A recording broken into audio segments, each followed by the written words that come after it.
Here's how I like to conceive of the structure of the noting. There's a rhythm that is set up of acts of noting. Each act typically, but not inevitably, consists of two parts: a brief moment of clear acknowledging that some sensory category or some sensory event is present. So there's that clear acknowledging, and then there's a few seconds of intent focusing. The main exception being that sometimes as soon as something is acknowledged, it immediately disappears. So there can't be that few seconds of intent focusing in that case. And in fact, as I pointed out, the immediate disappearance, whether it's due to the fact that you acknowledged or it's due to some other fact, makes no difference. That's a huge insight into vanishings.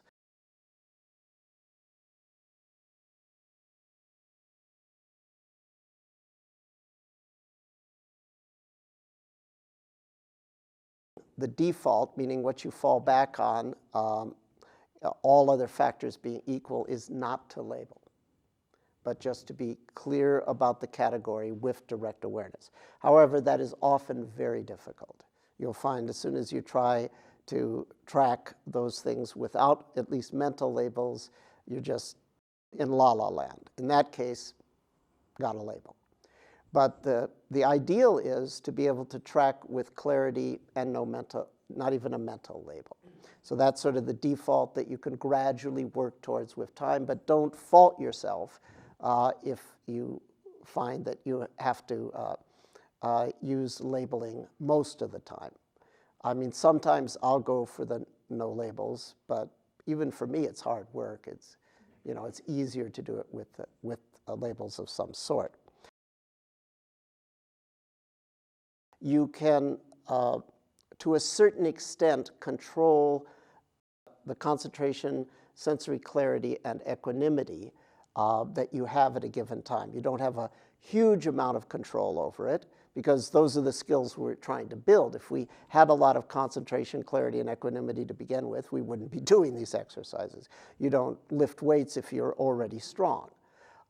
So we don't expect that you'll have much concentration, clarity, or equanimity, but there are things that you can do with the options in the noting apparatus that can help in those directions. And the options come under three broad categories. Options with regards to labeling, options with regards to how you spatially direct your attention during the focus on phase, and options with regards to the pacing of the labeling. If you come to me and report difficulty with practice, the first thing I'll ask you is, what techniques are you using? Second thing I'll ask you is, which options have you used to deal with the challenge? It's perfectly okay if you say, I tried them all and none of them helped. Then we'll go creative, and I'll give you special exercises and so forth. But you should have at least tried them and see, well, could any of them help with the challenge? Okay, with regards to a clear acknowledge phase, you have the following options. You can speak a label out loud. You can think a label mentally. You can not label at all. And some people finger label. We won't go into that. If you're ever interested, maybe we'll talk about it someday, but that has been something that some people have found useful. Basically, you just assign categories to fingers in any way you want.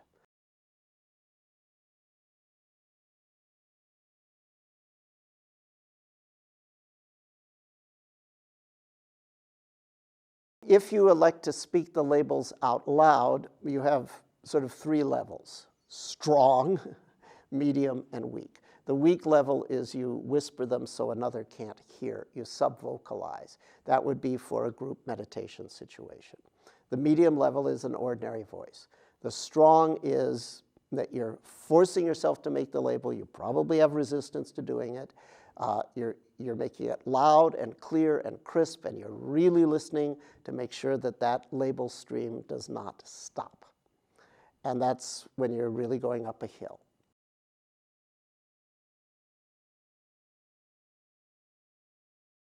intentionally create a kind of gentle, matter-of-fact, almost impersonal quality to the mental or spoken labels. And that may seem artificial, but that will tend to induce equanimity. And it's a sort of like the tail can wag the dog kind of situation, because you wouldn't think that artificially forming an equanimous voice would authentically induce equanimity into consciousness, but typically it does. Sometimes it might take as long as a half an hour. Sometimes I work with people going through major physical and or emotional freakouts. And one of the main tasks is to sort of get them to the point that they're willing, perhaps in between sobbing and even screaming in pain, they're willing to have that equanimous voice to the labels. They don't have to be equanimous with regards to expression. They can flail, they can scream, they can cry, but they keep the labeling voice, albeit artificially, with that gentle matter-of-factness. Usually within a half an hour, consciousness itself has dropped into equanimity. And my phrase for that is use the voice. Okay, you use the voice, meaning the tone of the voice, including the mental voice of your labeling, to induce equanimity. In general, you do it not too fast, not too slow, but everybody finds what's good for them. If it's too fast, it's making you frenetic. If it's too slow, you might be spacing out. You find the rhythm that works for you. Sometimes the phenomenon that you're noting happens very, very rapidly. There's like a rapid fire stream, like a machine gun shooting, okay? It's like really quick, like talk, talk, talk, talk, talk, talk, talk, okay? It's like bang, bang, bang, bang, bang. Or sensations are bang, bang, bang, bang, bang, okay? They're very, very rapid. You just average, okay? So every few seconds, you just say touch. And that's an abbreviation for, I just had a dozen lightning fast touch events, okay? But you just go touch. And you understand that, okay, that's averaging what I experienced over the last few seconds. Some people find that the rhythm of the noting tends to entrain with the natural rhythm of their breathing. That's fine. If that happens, let it happen. Should you try to make that happen? Certainly not. But you don't have to prevent that from happening. So that's the sort of pacing piece with regards to the rhythm of the breath, how the rhythm of the noting relates to the rhythm of the breath. If it entrains naturally and that really works for you, great.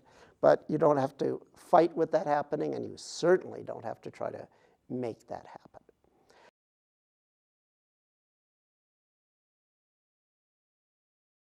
The option to repeat the same note more than once. It can sort of slow down your internal clock and make it a little easier to detect things and so forth. It's more likely that you will start to notice vanishings if you constrain yourself to go back to the same thing for more than just a few seconds. If you say, okay, for a period of time, I'm going to do it that way. A further option is repeat until gone. Okay, these are options.